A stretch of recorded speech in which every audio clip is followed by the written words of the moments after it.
Hello everyone. आज के इस यूट्यूब वीडियो में हम लोग संचारी रोग के बारे में पढ़ेंगे। संचारी रोग क्या होते हैं, इनके क्या कारण हैं, इनसे हम कैसे बच सकते हैं, इसके बारे में हम चर्चा करेंगे। संचारी रोग से पहले हम ये जान जाएं कि यदि हम थोड़ा सा सजग, अलर्ट रहें तो विभिन्न प्रकार के संचारी रोगों से हम बच सकते हैं और खुद की सुरक्षा के साथ साथ हम अपने अभिभावक की एक बहुत बड़ी पूंजी जो विभिन्न प्रकार की बीमारियों में खर्च हो जाती है उससे बच भी सकते हैं। साथ ही आप ये भी जानते हैं कि कोई व्यक्ति तभी उन्नति करता है, तभी प्रगति करता है जब वह स्वस्थ हो। कोई परिवार तभी प्रगति के पथ पर अग्रसर होता है जब सदस्य स्वस्थ रहते हैं, और किसी देश की अर्थव्यवस्था में वहां के नागरिकों का बहुत बड़ा योगदान होता है। और यदि नागरिक स्वस्थ रहेंगे तभी कोई देश प्रगति कर पाएगा। तो इसलिए हमारा स्वस्थ रहना बेहद जरूरी है। तो संचारी रोग क्या होते हैं, आइए देखते हैं। वे रोग जो संक्रमित व्यक्ति से स्वस्थ व्यक्ति में फैलते हैं उन्हें हम संचारी रोग कहते हैं। संक्रमित व्यक्ति से स्वस्थ व्यक्ति में संचरित होने वाले रोग को संचारी रोग कहते हैं। या दूसरे शब्दों में हम कहें, एक व्यक्ति से दूसरे व्यक्ति में फैलने वाले रोग ही संचारी या संक्रामक रोग कहलाते हैं। जो रोग एक व्यक्ति से दूसरे व्यक्ति में फैलते हैं उन्हीं रोगों को हम संचारी रोग या संक्रामक रोग कहते हैं। संचारी रोग या तो जीवाणु के द्वारा होते हैं, किसी न किसी जर्म्स के द्वारा होते हैं। ये जर्म्स हमारे जीवाणु हो सकते हैं, विषाणु हो सकते हैं, प्रोटोजोअन्स हो सकते हैं, कवक हो सकते हैं, या कुछ कृमियां भी रोग उत्पन्न करती हैं, ये हो सकती हैं।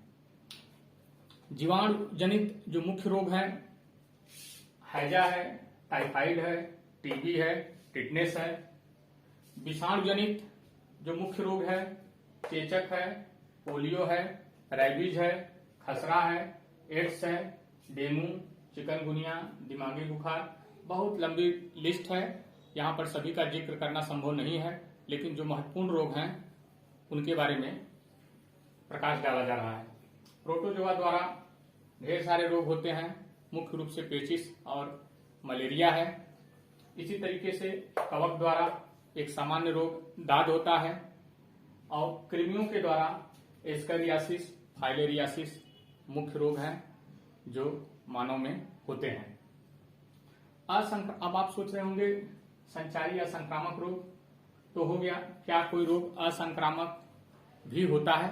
तो बहुत सारे असंक्रामक रोग भी हैं जो मनुष्य में फिजियोलॉजिकल डिसऑर्डर के द्वारा उत्पन्न होते हैं, या आनुवंशिक बीमारियां हैं, या विटामिन की कमी से जो होने वाली बीमारियां हैं।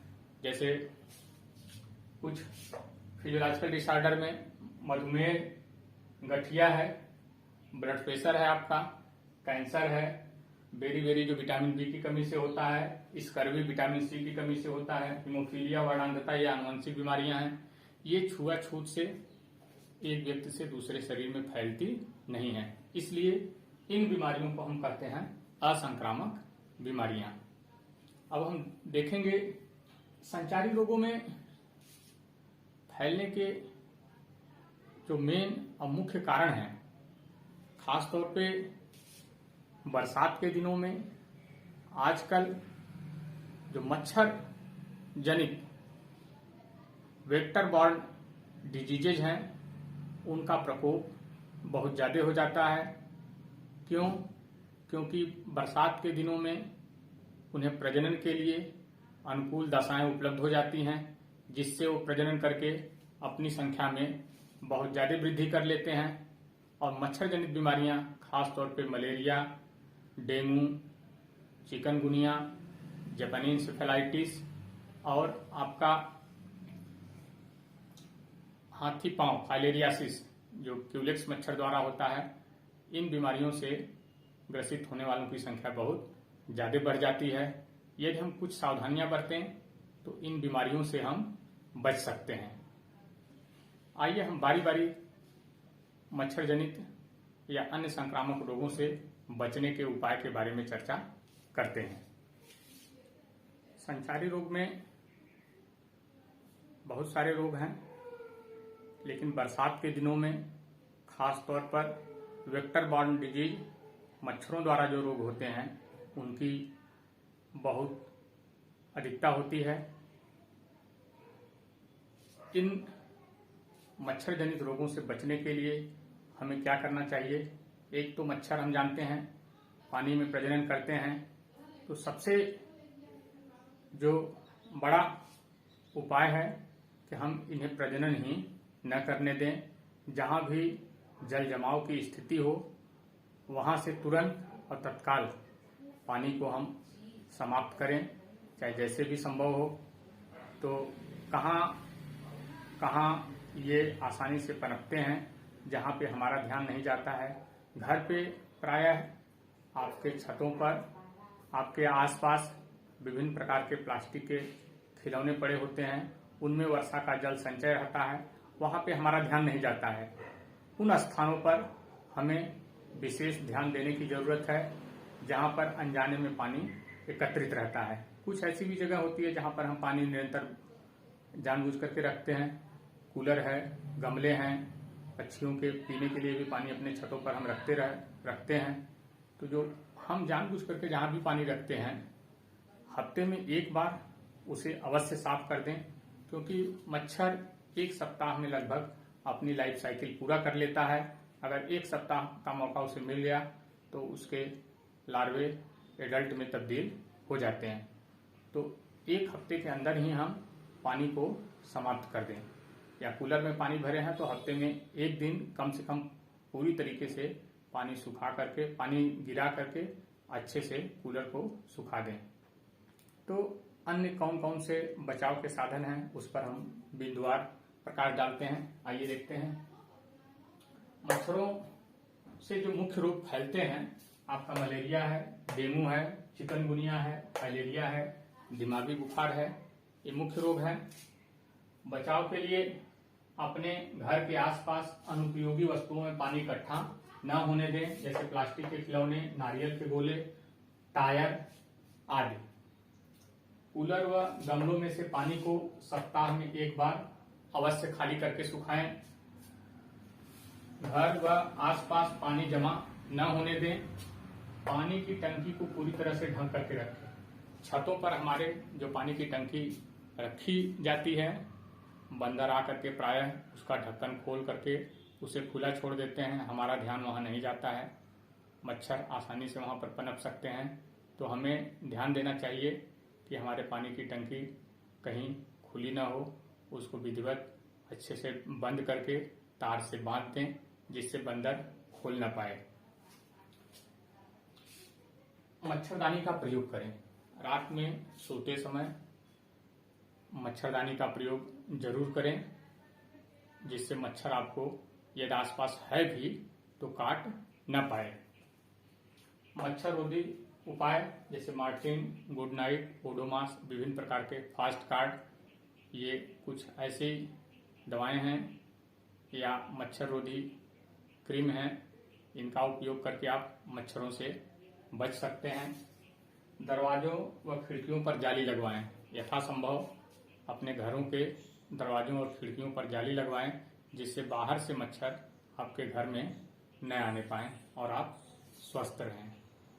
तो अब हम मच्छर के अतिरिक्त अन्य जो संक्रामक रोग हैं उनसे बचने के उपाय के बारे में चर्चा करते हैं।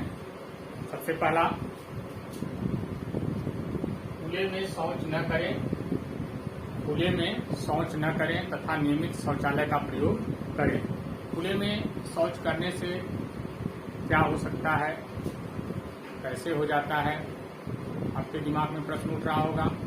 विभिन्न रोगों से हम जब संक्रमित होते हैं, चाहे टाइफाइड से हो, चाहे पेचिस से हो, चाहे स्कैरियासिस से हो। टाइफाइड हमारी आंतों को प्रभावित करता है। जब हम मल त्याग करते हैं तो जीवाणु मल के साथ बाहर आ जाते हैं। उसी तरीके से पेचिस एंट अमीबा हिस्टोलिटिका के द्वारा होता है। इसके सिस्ट हमारे मल के द्वारा बाहर आ जाते हैं। इसी तरीके से एस्कैरियासिस जो एस्कैरिस के द्वारा होता है, मल के द्वारा इसके अंडे भी बाहर आ जाते हैं।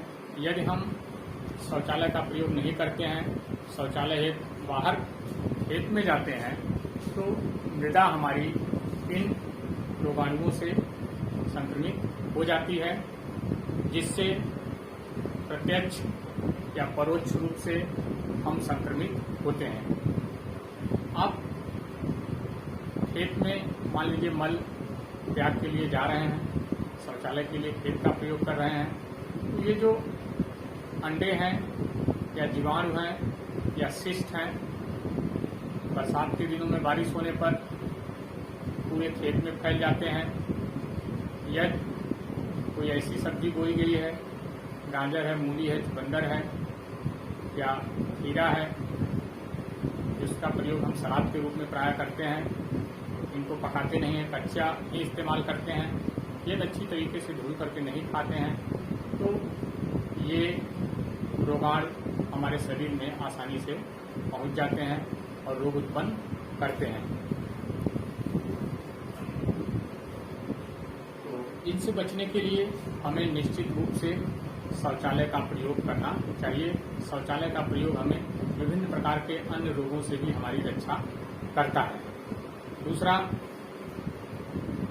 पीने के लिए सदैव स्वच्छ जल का प्रयोग करना चाहिए, क्योंकि जल के माध्यम से भी विभिन्न प्रकार के रोगाणु हमारे शरीर में पहुंचते हैं। खास तौर पर पोलियो वायरस, कॉलरा, टाइफाइड और डिसेंट्री, ये बीमारियां दूषित जल से होती हैं। दूषित जल यदि है तो उसको हम साफ कर सकते हैं, विसंक्रमित कर सकते हैं, स्टेरलाइज कर सकते हैं। सबसे अच्छा तरीका है पानी को साफ शुद्ध करने का, उसको उबाल लें। उबाल करके हम पानी को पीते हैं तो विभिन्न प्रकार के रोगों से बच सकते हैं। क्लोरीनेशन के द्वारा भी पानी को हम साफ कर सकते हैं, लेकिन क्लोरीनेशन के द्वारा, क्लोरीन के द्वारा हम जीवाणुओं के स्पोर्स को और अमीबा के सिस्ट को नहीं मार पाते हैं। इसलिए बेहतर होगा कि पानी को हम, यदि आपको संभावना है पानी आपका दूषित है, साफ नहीं है, तो उबाल करके ही पीना बेहतर होगा। 1 ml पानी में 1 लाख तक जीवाणु हो सकते हैं। आप कल्पना करिए, 1 मिलीलीटर पानी बहुत कम होता है और उसमें 1 मिलियन यानी 10 लाख तक जीवाणु रह सकते हैं। उसी तरीके से मिट्टी में 1 ग्राम मिट्टी में 40 मिलियन तक जीवाणु रह सकते हैं। तो ये जीव बहुत सूक्ष्म होते हैं, हम कल्पना नहीं कर पाते हैं। यहाँ वहाँ अपना हाथ पैर हम रखते रहते हैं, न जाने कितने जीवाणु हमारे हाथों में चिपके रहते हैं। यदि खाना खाने से पूर्व अपने हाथ की अच्छे से धुलाई नहीं करते हैं तो ये जीवाणु आसानी से हमारे मुंह में पहुंच जाते हैं। इसलिए खाने से पहले साबुन से अच्छी तरीके से हाथ को धुलें, जिससे ये जीवाणु हमारे शरीर में न पहुंचने पाए, कोई रोग उत्पन्न न करने पाए। बचने के अन्य उपायों में टीकाकरण है। टीकाकरण बहुत ही महत्वपूर्ण उपाय है जो हमें विभिन्न प्रकार के रोगों से बचाता है। खासतौर पे polio, DPT, BCG, hepatitis B, ये इन रोगों के टीके उपलब्ध हैं। बच्चों को सरकारी अस्पताल में ले जा करके समय से टीकाकरण कराएं, जिससे विभिन्न प्रकार के रोगों से बच्चे बच सकें। जापानी इंसेफेलाइटिस, दिमागी बुखार जिसे कहते हैं, इसके 2 टीके हैं। इन टीकों के लगवाने से आप अपने बच्चों की इस दिमागी बुखार से रक्षा कर सकते हैं। और कोविड-19 हाल ही में इस बीमारी ने पूरे विश्व को बुरी तरीके से प्रभावित किया है। इसका टीका भी उपलब्ध है और सरकार द्वारा निःशुल्क टीकाकरण का कार्यक्रम चल रहा है। इसका लाभ लें। जो कुछ उम्र वर्ग के लोग हैं अधिक से अधिक संख्या में लगवाएं। बहुत सारे लोग लगवा चुके हैं, जो किन्हीं कारणों से नहीं लगवा पाए हैं वो भी लगवा लें, और जिनके बूस्टर डोज नहीं लगे हैं वो बूस्टर डोज अवश्य लगवाएं, जिससे इस संक्रामक महामारी से आप बच सकें। साथ ही अन्य बचने के उपायों में कुछ बीमारियां जानवरों से होती हैं। आप इन जानवरों को अपने घर से दूर रखें, इनके बाड़े अपने घरों से दूर बनाएं, जिससे इन बीमारियों से आप बच सकें। खासतौर पर स्वाइन फ्लू का नाम आपने सुना होगा, जो सूअरों से फैलता है। इसी तरीके से अन्य बीमारियां हैं जो विभिन्न प्रकार के जानवरों से मानव में फैलती हैं। तो हम जानवरों के बाड़ों को घरों से दूर रख करके इन बीमारियों से बच सकते हैं। तो मुझे उम्मीद है कि आप समझ गए होंगे विभिन्न प्रकार के संचारी रोगों से बचने के उपाय के बारे में।